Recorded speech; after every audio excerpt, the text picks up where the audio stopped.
the line, Victor, but well, we can maybe wait a minute maybe, or you want me just to get started as we allow for folks to kind of grab their cup of coffee or their lunch and or drop their work and join us. Yeah. Yeah, or run across the campus. Did you set a new personal record or? Well, I did it very dignified, Victor. For those of you on the line, I just came from a commission retreat where I was supposed to be presenting at 11 and it ended up getting moved till later. And I was getting a little antsy that I might not make it today, but I was able to conclude my presentation, and there was a lot of commissioner questions. I did it on our diversity, equity, and inclusion or supply diversity program. We don't have a program, we have a strategy and efforts because we're so small. I mean, I have 160 some contracts at the moment that are active. And so we're not big enough for a huge program, but we do have a number of efforts underway. And so getting them up to speed on that. Yeah, for sure. Well, maybe we can go ahead and get started. I see we have a few people trickling in, but I do have a few things to start with. So welcome everyone. Good afternoon. My name is Mai Lampinen. For those of you who don't know me, I'm from the Port of Everett, and I'm honored to serve as your chapter president this year. With us are a number of our Lunch and Learn folks, our Lunch and Learn team, but our team has actually been working hard to create our monthly content for our chapters. And our goal is to kind of allow us to connect, engage, learn, share knowledge on a monthly basis, a regular basis, especially with how broad Washington state is and how diverse it takes us 5 hours to get from one end to the other. And we've got a pass in between, which sometimes closes. So if we could do this on a monthly basis, we're really happy to do that. And so today we're really excited to have Rick Grimm, the CEO of the Institute for Public Procurement, with us for our March Lunch and Learn event. And it's very timely, Rick, that you could join us as we celebrate Procurement Month. So great timing there, Victor, as you scheduled Rick to join us. So before I introduce Rick, though, I do want to make sure that we take care of some housekeeping items. So as people are joining us, thank you, Victor. Remember to keep your mics on mute during the presentation. If not, Victor, I think you have full power to mute them, but we do want you to be able to enjoy the presentation. Also, please make sure to change your participant name to your full name. This is the only way we can award you credit for attending. So if you kind of typically have a nickname or anything else, if you want to go ahead and just right click on your video and choose rename, you should have that option to go ahead and do that. This presentation is being recorded. Just for everyone's, I think you'll had to hit the okay, got it.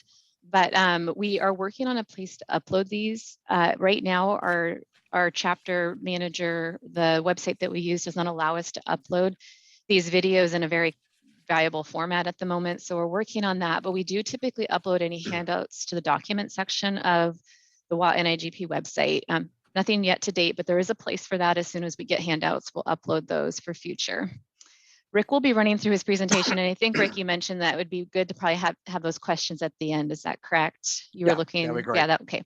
So when you do have a question, please go ahead and raise your hand and type your question in the chat box to kind of put a little, for those of you not really familiar with Zoom, if you go ahead and just click on the reactions button, there should be a raise your hand option there. So Victor is facilitating and producing today's event. So he'll be monitoring the hand raises, muting folks, and then also the chat questions, helping with technical things and making sure we stay on track. So did I miss anything before I introduce Rick here? Am I good? All right. So it is my pleasure to introduce Rick Grimm, NIGP's Chief Executive Officer. He holds a bachelor's degree in business administration from the University of Miami and a master's degree in public administration from Florida International University. Rick has been with NIGP for 24 years, and prior to that, served in county governments and public school districts for 23 years, including over 12 years in leadership in the public procurement function. And if you've ever been able to attend a national event or even one of our regional events, you'll no doubt recognize Rick. He is truly the face of NIGP. So sweet of you. So under Rick's leadership, NIGP actually recently implemented a competency-based talent development program, Pathways, and this NIGP CPP, which guides professionals on which learning and credentials are most relevant to their current roles and future career aspirations. Rick is going to touch on this today as he speaks on Picture Perfect Procurement, taking 5 key attributes of a professional photographer and applying it to the work that we do in public procurement. And then for those of you still interested a little bit more after he gives the highlight on the certification and pathways, I'm going to give a quick plug for the April Lunch and Learn, which is April 6th, which will go more in detail into that. So I'll talk about that at the end. But with that, I'm going to extend a warm welcome to you, Rick. The camera is all yours. All right, so let's first of all get the screen to share. And you'll let me know if You are we're good to go. there. Okay. I just have to move some bars around. You know, one of the beauties of working on Zoom is you can play on multiple screens at the same time. You just got to know where did I go? Where did I go? Hey, listen, it's great to be with you. I meant, and unfortunately I just ran out of time, meant to go back into my list of the last time that I was with you. We were just talking about earlier about having a view of the times that we were together. I remember coming up, had to be probably in the March timeframe, Seattle. We were at, I think maybe the city of Seattle. It wasn't a convention center, but I think it was a administration building, beautiful open windows. I had a great lunch, and I think it was the last time I was with you in person, probably about 2016 or 2017. And of course, a treasured experience being with you in 2012 when this chapter hosted the NIGP forum. Everything from, being with Pike's Place to working at the convention center. It was just a great experience. And we are really so thankful that we've had this relationship with your chapter for now 19 years, working together to make a difference in what's happening in public procurement. So thank you for this opportunity to join you this afternoon.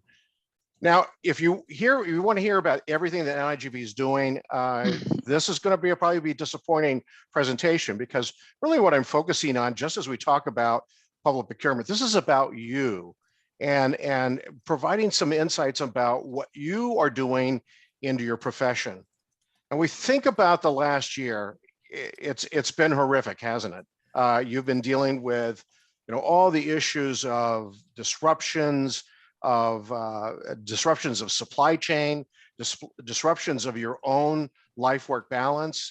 So many of us have been working from the kitchen table, not in our offices. And sometimes we're sharing that kitchen table with our children, and we're teaching them some of the principles that are happening in their own schools as they learn virtually.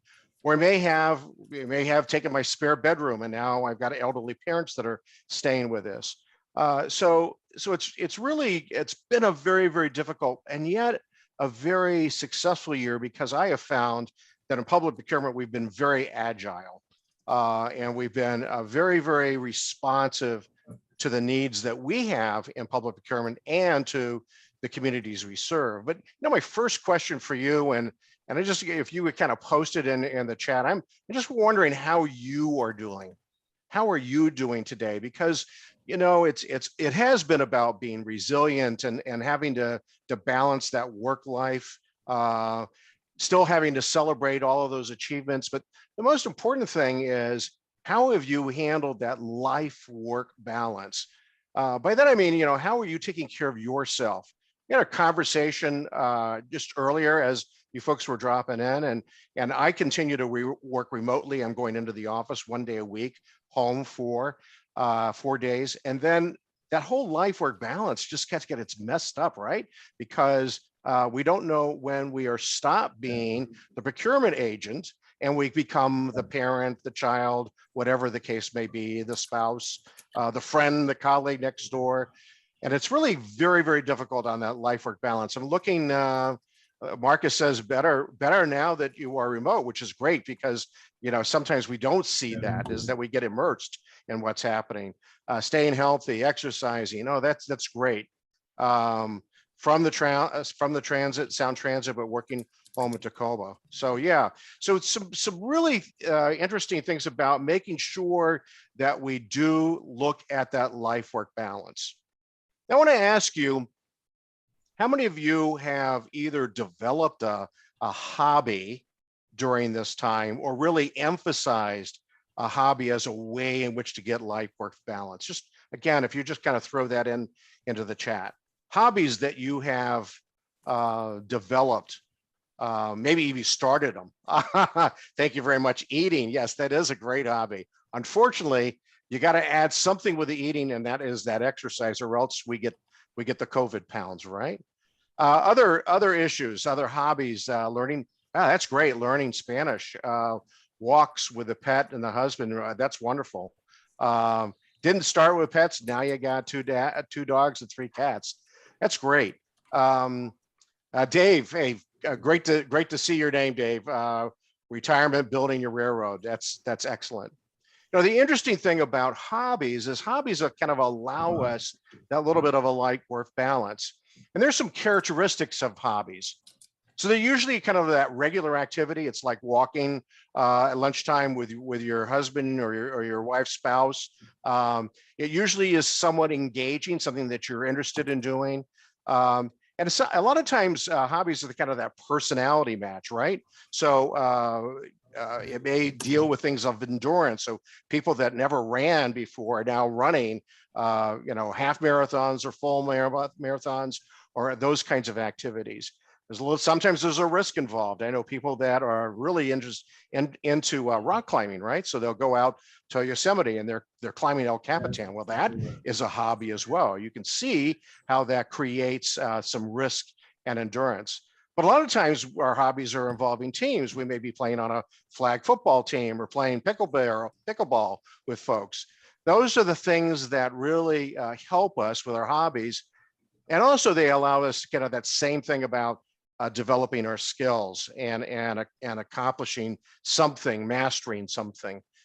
So you've mentioned a couple of hobbies here. I really appreciate seeing those. You know, when I think of some of the top 10 hobbies that are around, it's music, or we talked about food, we talked about reading, traveling, particularly now that things are getting a little bit better. Pets, you mentioned that Christopher started with no pets and now 3+2. That's great. Games that you're playing, sports, gardening, photography. Photography is kind of the conversation that I'm having today. So, in the chat, how many of you have a hobby in photography? Anyone? This is where it's a little easier when we're in person. But if anyone wants to jump in and say, okay, so thank you, Maj, it's very wonderful. You love photography. So, most people say, well, I actually don't do photography. But Linda, you actually have my point is, when I've talked to folks before, I said, how many people of you like photography? And I may have, one person that raised their hand and I go, really? So how many of you have a Facebook account or the rest of the social media accounts, Instagrams? Well, if you have Instagram or you have Facebook, you're into a hobby. You have just looked at photography from a different level, right? So really think about the evolution of photography, right?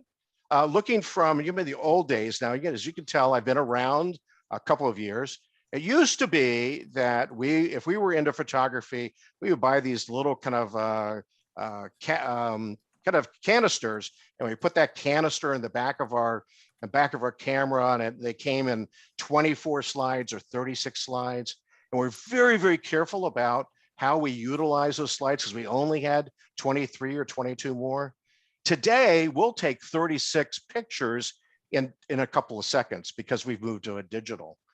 Or remember, the old cameras were, these big Nikons, or maybe they were, the disposable cameras. But today, we call this a camera, right? Matter of fact, they call it an iPhone, but I'm not sure why, because I rarely get phone calls on this. I'm actually using it as a camera. So that has evolved from moving to the traditional sense of a camera to an iPhone. Sometimes a lot of people worked on scrapbooks. I remember Jennifer Steffen, who is our chapter relations director. She always was doing scrapbooking, but now all that's on social media. And their portraits, usually you're taking pictures of large groups. Today, selfies are really big. So we have seen that evolution of photography. Just let that break.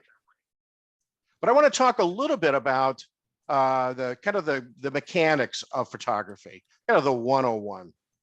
They say, if you do some research on it, that there's kind of 5 components to photography. One is a compelling composition, storytelling, exposure, timing, and connections. Here's what I mean. When you think about composition, actually, if you were really into photography, I do a little bit, I dabble in it. It's a hobby. They call it the box of 9.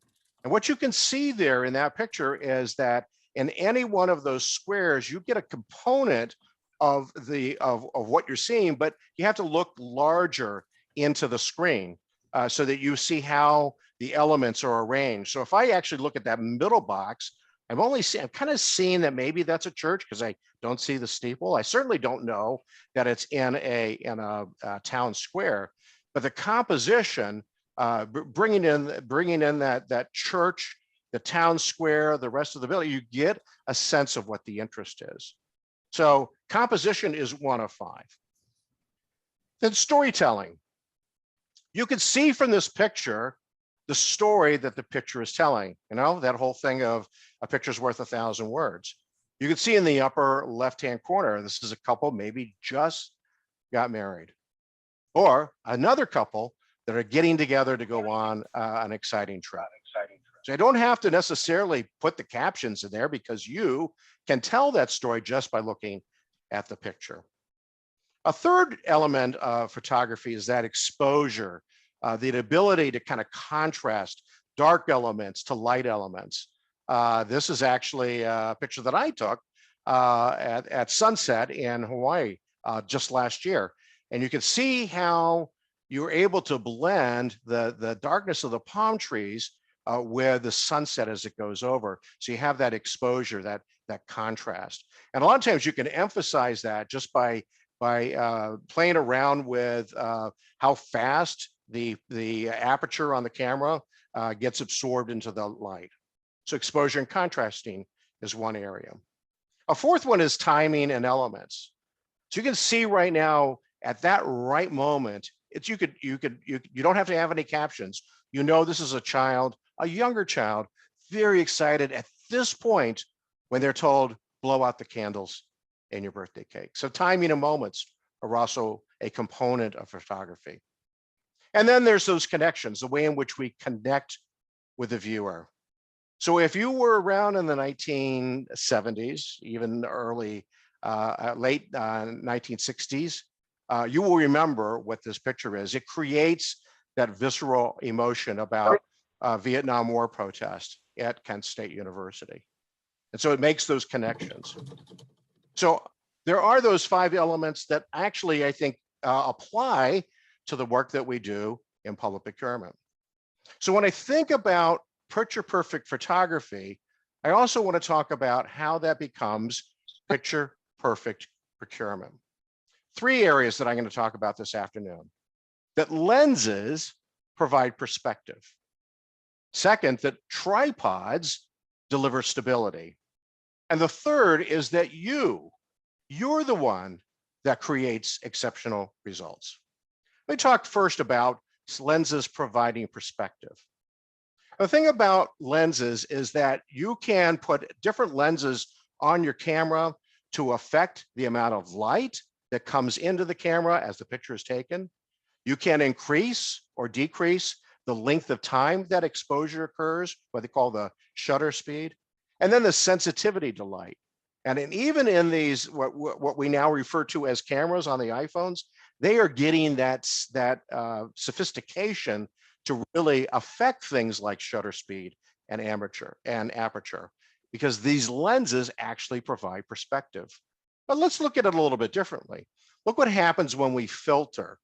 When you put a filter on a camera lens, look how you can bring in certain colors and wipe out other colors. Or a different type of lens that can really bring in the kind of the browns, as you can see on the right-hand side of the picture, versus the left-hand side, which does not have a lens. It's that natural look. Becomes even more dominant in this example. The same kind of small schoolhouse or church, you can see with that lens on the right-hand side, what they call the sepia or brown copper lenses provides a different perspective. So my question to you is, what lens do you use in public procurement? Now, by the way, when we talk about lenses, it's just a way of seeing things. It's not one is right and one is wrong. It's about perspective. So what's your lens on best value versus lowest price? There are certain procurements where lowest price is the answer for you in terms of the way in which you want to see the procurement. Sure, lowest price meeting bid specifications for sure. But in other areas, we actually emphasize the importance of best value. Neither is right or wrong. It's perspective and understanding how you apply that lens to the situation. Or how about the perspective on when you use cooperatives and when you do your own entity solicitations? Or how about how we view the supplier community? Do we consider suppliers to be vendors or suppliers? Now, by the way, this is not a semantics issue. They're not really the same. If you think about it, vendors are very transactional. Our education director, if you've been around NIGP for a number of years, Carol Hodes would always say, vendors are people who sell you peanuts and hot dogs at a ballpark. It's very transactional. I give you your peanuts, you give me money, everyone's fine. A supplier, on the other hand, is a much more intentional relationship. And if you need any proof of that, just go back about 12, 18 months ago, 24 months ago, when you had supplier disruptions, and how important it was for you to have a relationship with a supplier community where you could sustain the incoming of goods and services. So again, that's about a lens on how you see things differently. Or whether you see procurement as strategic or regulatory. Now, by the way, it's really important that we do see procurement from a regulatory compliance standpoint. Rules are set for specific reasons. But if we stop there, that's the only lens we see. We don't see the immense value that we can bring to the bottom line of good governance by being a strategic partner and making the best choices, the best decisions on how to spend tax dollars. Or another lens, whether we are totally free market, just go right with the solicitation, or whether you are focusing on socioeconomic benefits. So you may be looking at the lens of looking at what sustainability does, or green procurements, or local businesses, or women and minority-owned businesses. Again, it's a lens, and the lens actually has, you can look at it any way. But the issue really is, when we think about photography, we use lenses to change our perspective. In procurement, our lens changes the way in which we are doing procurement. So my question for you is, as we think about lenses providing perspective, what lenses do you use in your work every day? And how do you expose yourself to new light and new energy as you move forward? So lenses provide perspective. The second point I want to mention is that tripods deliver stability. Now, when you look at that picture there, you realize that what they're doing is they're trying to get the picture perfect camera on the tripod. It gives them some stability so that they can really get that beautiful sunset. But think about it, if only two of those legs exist, what would happen to the camera? Camera would fall over into the water. You gotta have all three legs of the tripod giving you stability. And what I'd like to suggest is that there are three legs in our balanced tripod in public procurement. And they deal with the issues of trust, of technology, and of talent. So let's look at first on trust. So when we think about trust, the stability that creates that for us is that we are empowered as public procurement officials by our elected officials, or by our county administrators or school district superintendents, to enable, they give us that enabling legislation to do our work every day. And that's a trust factor. And conversely, we have that responsibility to be trusting in our own user departments to share that authority and responsibility. So for example, in contract administration, you can't be at all places at all time. You've got to trust your user departments to give you the feedback that's important for you to know on whether the supplier is actually performing as specified in the contract. But trust is also about positioning public procurement as a strategy. So when you think of these concepts of trust that deal with empowerment, deal with sharing, deal with positioning, if these are areas that you're struggling a little bit, maybe that tripod's a little wonky, here are some resources that you can look to help you through that. I'm going to work through these very, very quickly because they deal with things like best practices and position papers that are available to you on the NIGP website. So here's one, a best practice that's called the placement of public procurement within the entity. Helps you with empowerment. But by the way, just as a side note, I will make sure that these slides get to you. So if you're scrambling to write any of this down, don't worry about it. I'm going to get you the slide presentation. Or a position paper specifically on procurement's authority within the organization.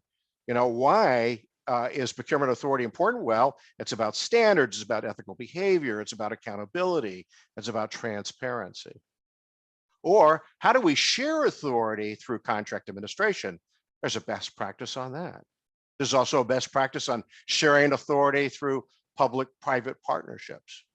The point is there's a lot of resources that are available to you as you think about that leg of the tripod of trust. Things like sustainable procurement practices as well, or local preference. Matter of fact, there's a lot of additional best practices that help you develop the issues of trust, whether it's about how you select E&A, whether A&E, I'm sorry, or whether it's about supply chains or supplier relationships. There are resources out there to help you build that trust. So take advantage of those. The second area of the tripod, leg of the tripod, is technology. And I want to look at these in three areas. I want to look at efficiency, effectiveness, and the evolution. So when I think about efficiency, I think about procurement automation, how we've moved from a very manual process to a very electronic process.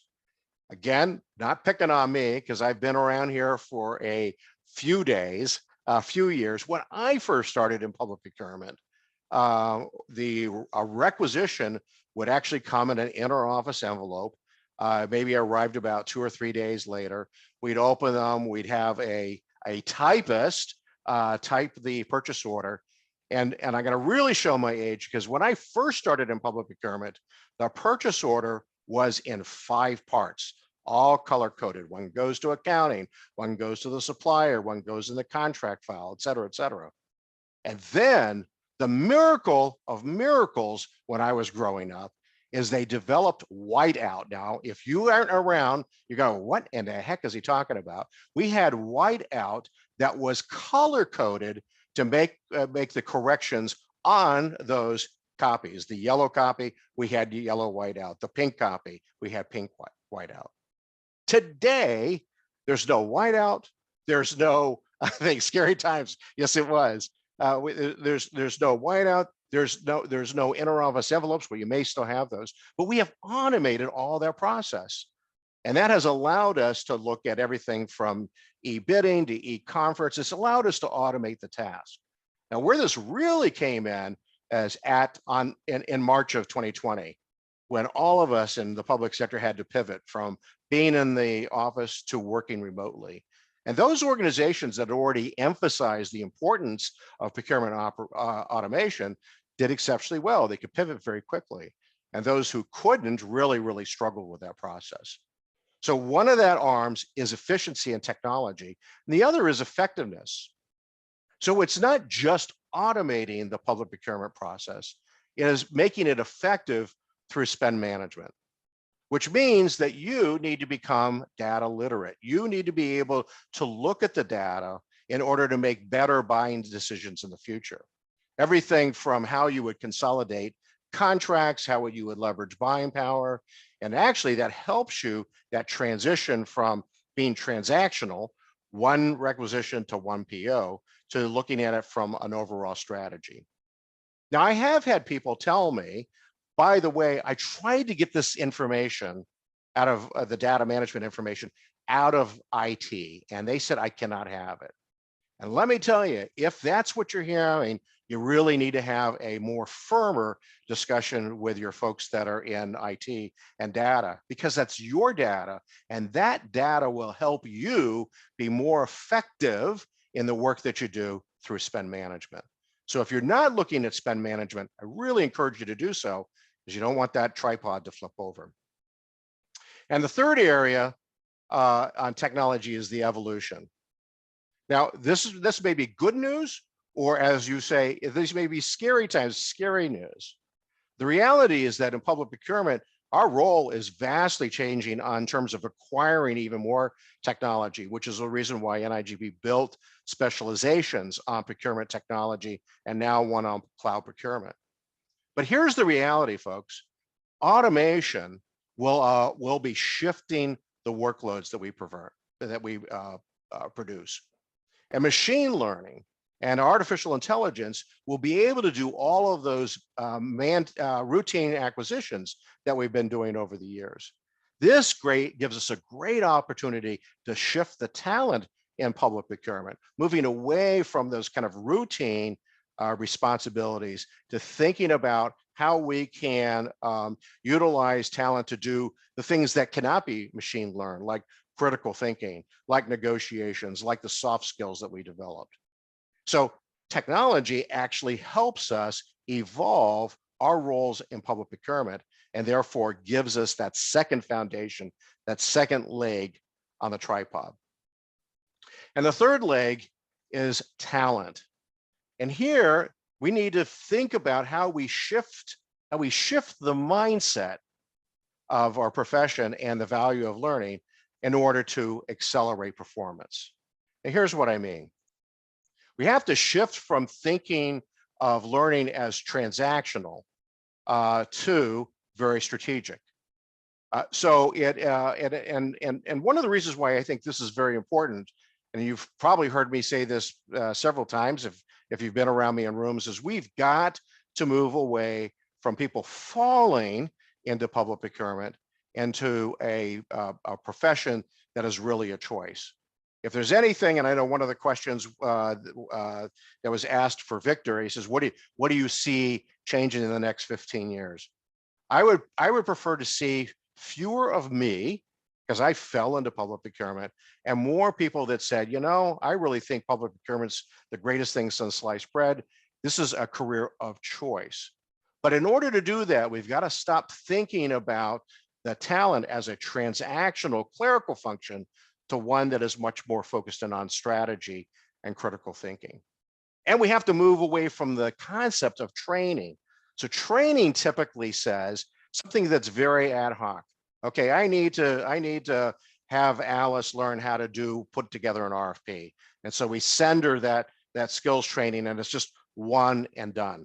Matter of fact, I think this is a better look at the difference in skill training and how we need to shift this into workforce development. So rather than specific skills that are done immediately, that are the one and done, they're really working on your current job responsibilities. We need to think more holistically about workforce development, to think about how do we develop competencies, how do we provide a continuum of learning, because in public procurement, I don't know how it is for you, but for me, as long as I stop learning, I'm actually move backwards, because this profession is all involving. I think concepts that we had even or as late as 10 years ago were never talked about in the early 2000s. And so we have to continue to learn. But the most important thing here really is that kind of thinking of it as a long-term strategy, helping individuals develop their own career goals. So it's shifting that mindset of talent from skills training to workforce development. And why is it important? Because one of the biggest things that we're facing, not necessarily in public procurement, but definitely in public service and systemically throughout the workforce, is retention. You know how I'll talk about this a little later, because that was one of the areas that I think is important when we think about young people coming to the profession. Retention is even more difficult than recruitment. So, you know, the issue for us is that, as you can see there, that it typically costs about $4,000 to recruit a new employee, but it costs you 6 to 9 months of salary to have someone, if someone leaves, that you have to retrain and re-recruit. So retention is absolutely critical. And by the way, I think you probably have felt this. We're seeing it throughout the public sector and throughout public procurement, that we really have to focus on us becoming very, very competitive. Used to be that organizations did not compete with each other in the public sector. Cities didn't compete with counties, sometimes because it was a compensation area. But right now, this career development, how are you, school district X, county Y, how are you going to help me in my career development and advancement? And so it's that continuous work on providing education and relevant learning to the individuals that are in your organization. So this is a major shift that we're seeing that we really need to focus in on. And that's the reason why we created Pathways. So Pathways, if you're not familiar with it, it's really about modular learning. It's not sending everyone into the same classroom. Back in the old days with NIGP, sure, I'll admit it. We would have an intro class or a basic class, and in that classroom was someone who just came out of college, has never been in public sector, sitting right next to someone who's been doing it for 20 years in the public sector, sitting right next to someone who came from the private sector for 15 years, is now in the public sector.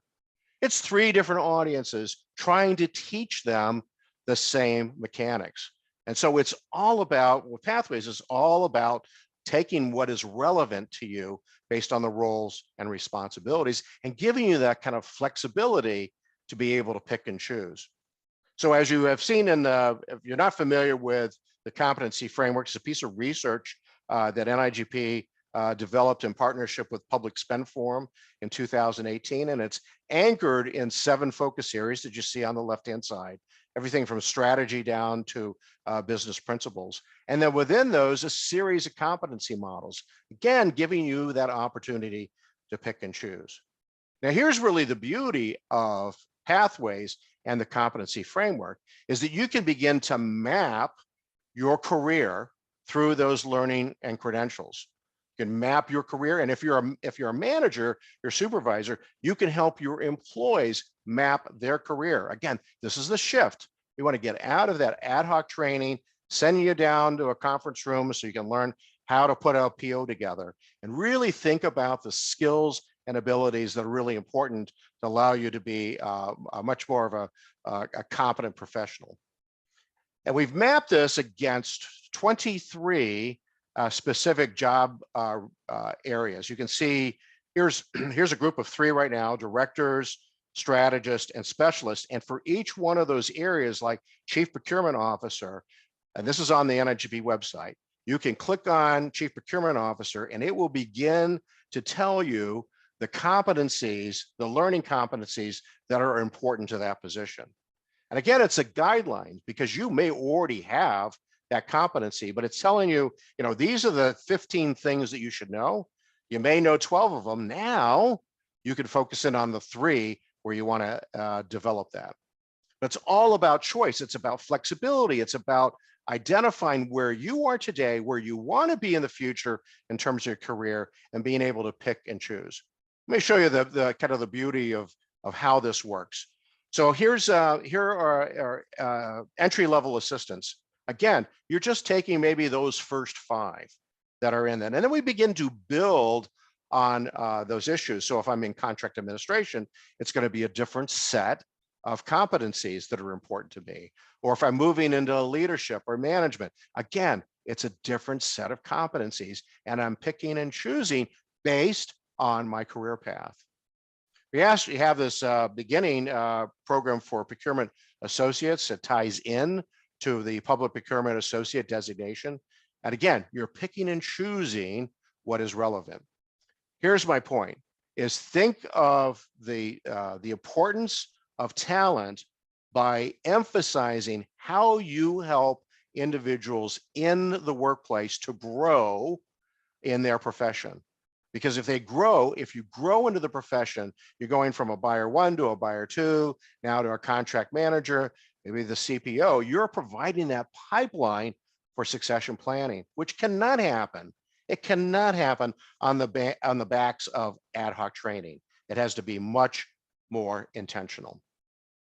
In addition to learning, one of the things that we also did with Pathways is to integrate learning with credentialing and to look at those from an option standpoint, right?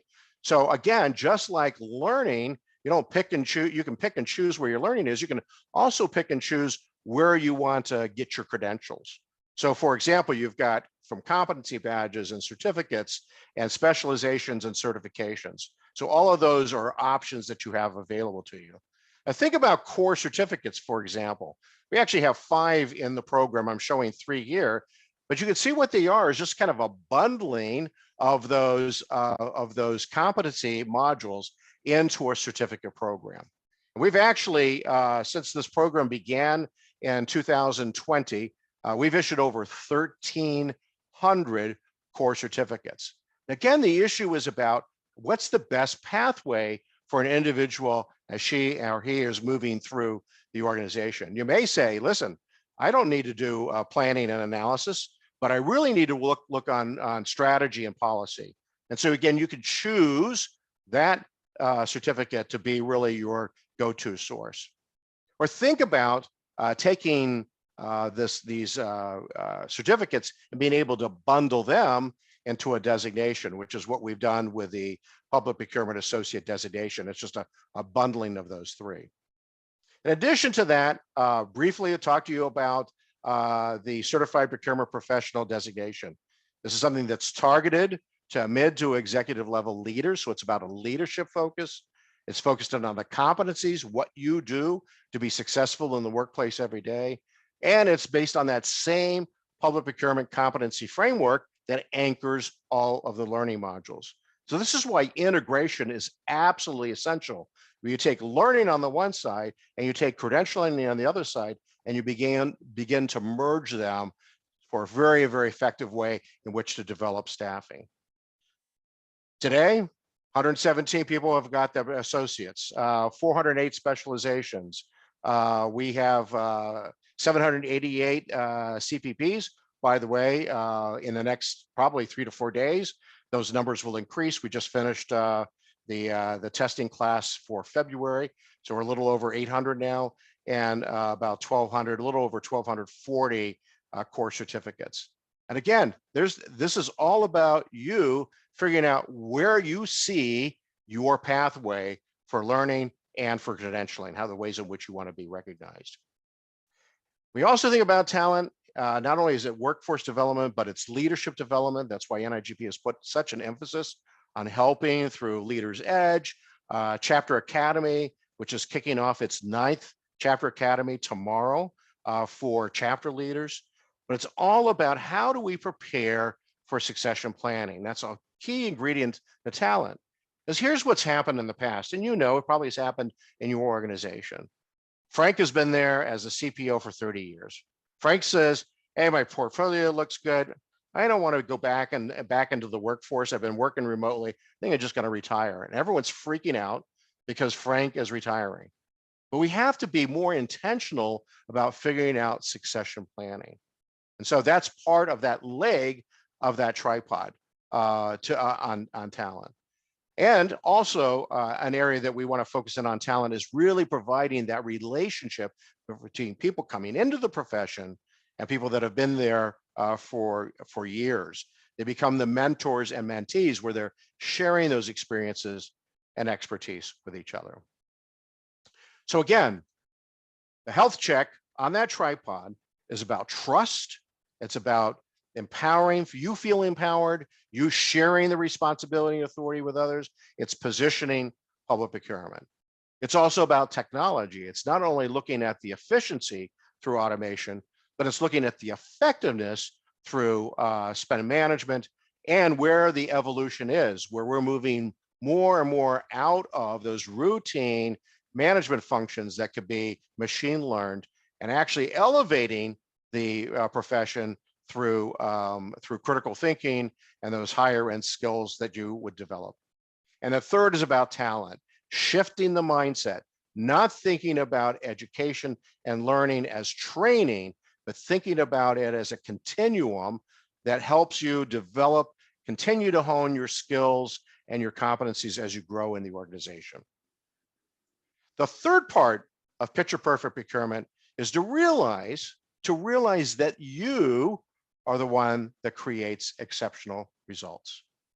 Because it really is about you. And, you know, the emphasis in Procurement Month, as we celebrated here in March, is it's you time. It's about how you create those exceptional results. I started by giving you kind of an outline of exceptional photography. I talked about the 5 elements of composition and storytelling and exposure and connections. Now think about how you create those compelling stories in public procurement.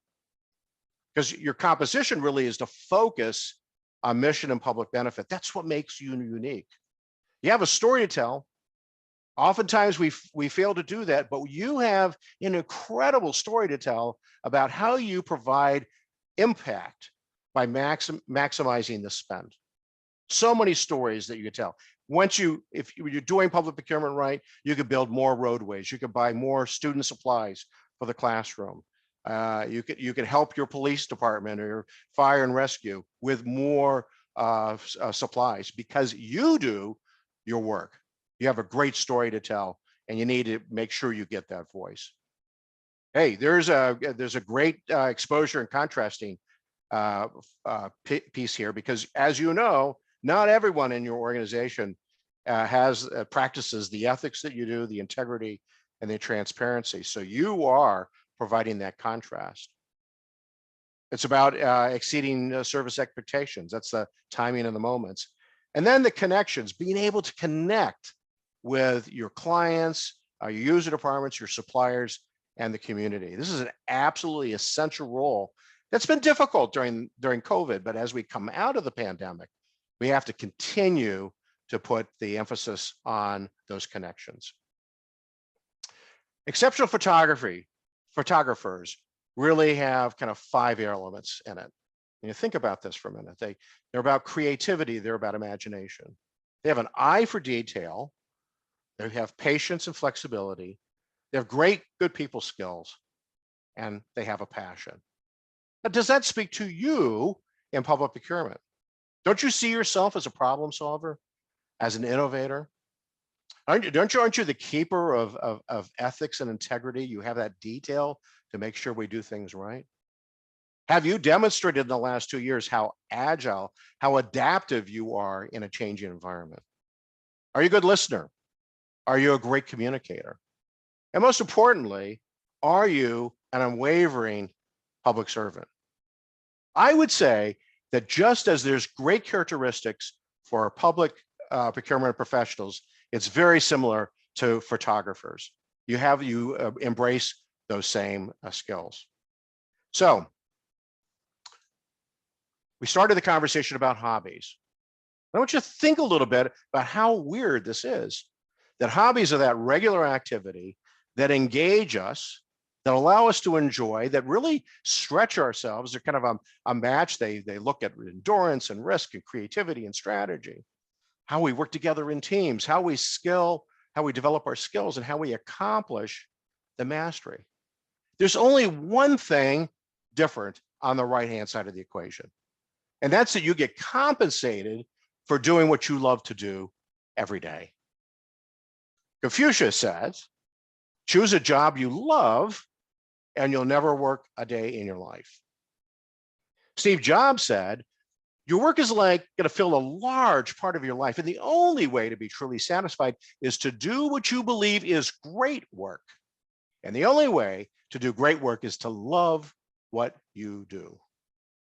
And Michelle Obama says, success is not about how much money you make, it's about the difference you make in people's lives.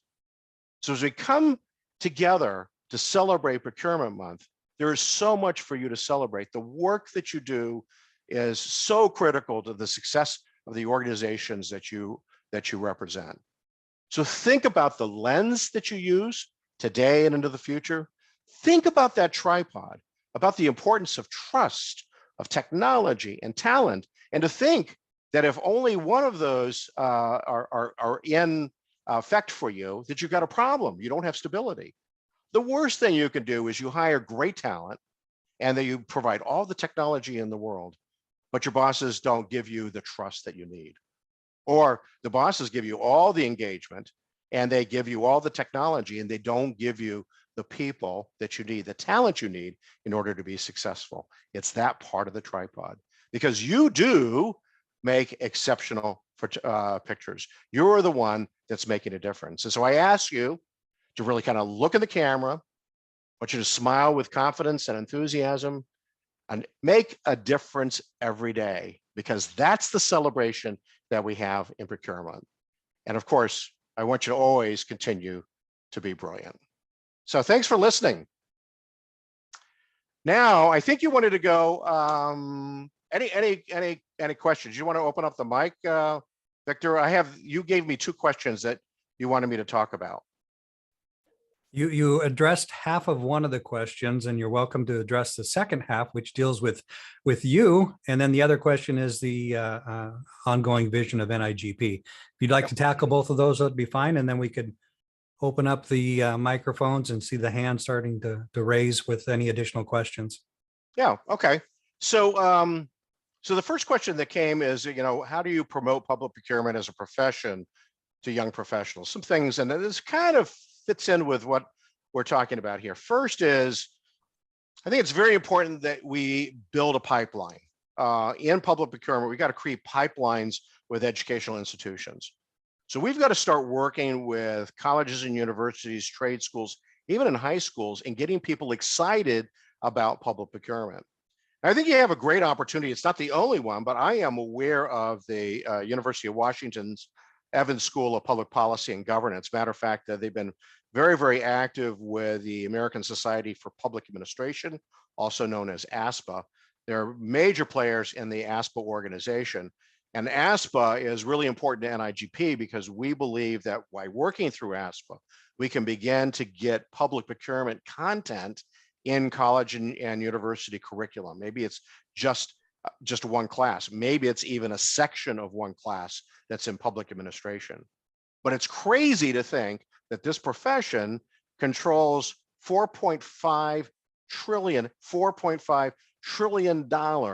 of public spend a year, and yet there's not a huge number of universities that are providing an emphasis in public procurement, even in public administration.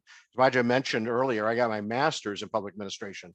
We didn't talk about anything on public procurement. We got to really change that. So I think the first thing you want to do is you want to build that pipeline with educational institutions, wherever you are, whether you're in Washington or you're down in California, whether you're in Spokane or you're over on the West Coast. Build those pipelines. The second is really to know your audience, right? Okay, so if you're really focusing on young professionals, you need to know what's inside their head. What makes them tick? What do they see as the purpose for their profession? What are their passions? What are their challenges? Here's what we have learned for the next generations coming in, right? So it is about, they're really committed to purpose, to passion, to really they want something very, very challenging. They're also looking for an organization that has stability, but they also want some flexibility. In public procurement, we can actually tick most of those boxes. The thing that makes us different than what happens in the private sector, and I'm not diminishing the role of private sector, they do amazing work, but because our mission is different, we're not there to increase the profits by controlling costs. We're really there about being great stewards of the public trust. And young people will gravitate to that. This is really important to them. So I think when you think about how do you bring young professionals into the profession, you got to understand what makes them tick and realize that we do so much of that in public procurement. Look at the challenges. They always wanted something challenging and new. I don't know how you did your public procurement through your years. But my experience is that at 8 o'clock, I would be buying office supplies. By 11 o'clock, I'm working on lawn equipment for the parks. At 3 o'clock, I'm in a meeting about how do we build a new bridge over the river. The challenges and the innovations and the different things that we get to do every day actually makes this, yeah, and Grimm's going to say it, I think it's one of the sexiest professions around, because it's always evolving, it's always different. And part of it is because communities that we serve also have always shifting demands, and we can fit that in. So I think it's really important that you align your mission with their interest as young professionals. And a couple of areas, one is that kind of the diversity of spend. So you get that, they get that experience, different experiences, because they love that. That's part of the challenge. That opportunity to make an impact. This is absolutely critical to the younger generation. I want to make a difference. And it may be a difference in a variety of areas. It might be, which are areas that are really important in the Pacific Northwest, about sustainability, about supplier diversity, et cetera. But it's an opportunity to make an impact. And then networking with other public entities. I mean, you look at the beauty of this chapter, where you're bringing individuals together from cities and counties and transit systems and ports, and you begin to learn about how these different aspects of public sector actually interact with each other. And those networks may build that opportunity from you moving from the city to the county. You know, I know several of you in Washington, and I watch how your careers change constantly. And that's the strength. You know, a lot of times we say, oh, that's too bad that we're losing Jeff over to the county. But actually, folks, that's a celebration that you're keeping that talent within the community that we call public procurement. And then leadership options, right? So providing that leadership opportunity, not only with their own entity, maybe they're leading an RFP team, and then their volunteer work, the volunteer work that they do for the Washington chapter, or volunteer work that they can do with NIGP. So I actually think that what you want to do is align the mission with the interest. And then, and I mentioned this earlier, this is absolutely critical, and we miss it a lot. We got to focus on retention. We got to keep people in the profession, which means that you have to create that career map for them. So there's always continuous learning, there's increased responsibility, and that really helps people develop their skills and their competencies. And a succession plan, I think, is important on there. Let me go quickly to the second one about where I see NIGP moving forward. A lot of things that I mentioned earlier are probably hitting on those. I do see that NIGP being an incubator of ideas. In fact, one of the things that we're working on now is to build almost like a center of ideation. Think about bringing large stakeholder groups, the business community, the academic community, obviously the public procurement community, the public service community, getting together and say, listen, what do we see as the next big thing that's happening in public procurement? And so we begin incubating those ideas, and those ideas then become part of grants and funding for research. And that research then gets published. It gets published in academia. So now more college professors are willing to talk about public procurement in their classrooms. And it actually serves as a roadmap for new content for us, because we will never, ever finish building pathways.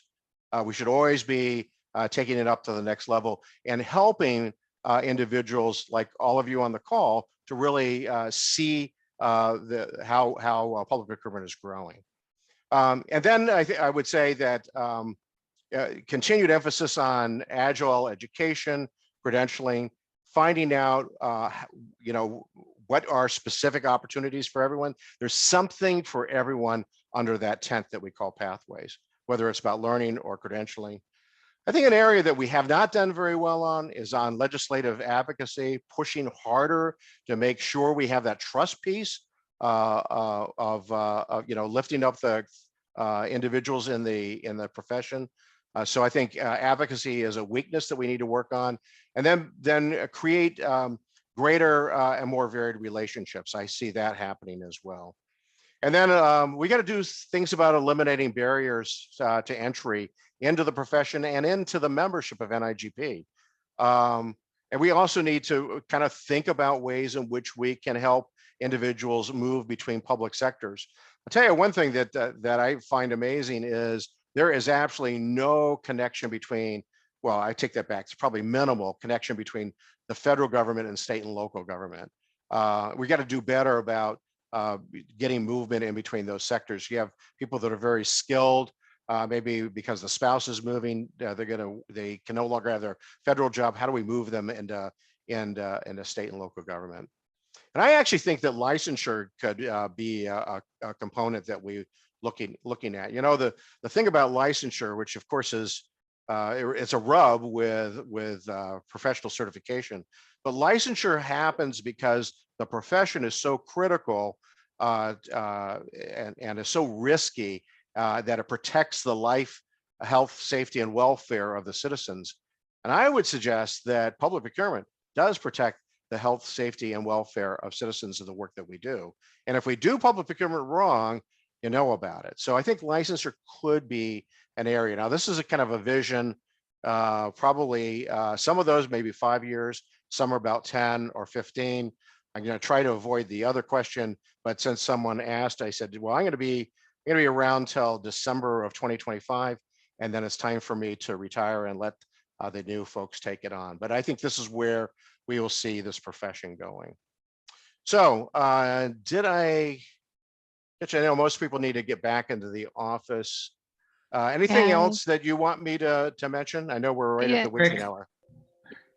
Rick, do Go ahead, you ever envision a future where public procurement is kind of moved from actual people, but more automated, kind of like an Amazon, where they're like the intermediary, and then just software engineers kind of connect the purchasers and the final products? Yeah, I definitely see that. That's why that talent is going to be really critical. Because I think if you think about some of the work that we do now, whether it's routine or replenishment of stock supplies, that's all can be machine learned. And so when I've had this conversation with folks, they go, "Oh my gosh, so that means I'm out of a job." And that's true if you think that that's your job. But if you think about this as a great opportunity to actually break yourself from the shackles of having to do that kind of a clerical, transactional, routine work, and now you can take your profession into the things that cannot be machine learned. How do you do relationship building? I don't think this is going to happen in the next 5, 10, 15 years.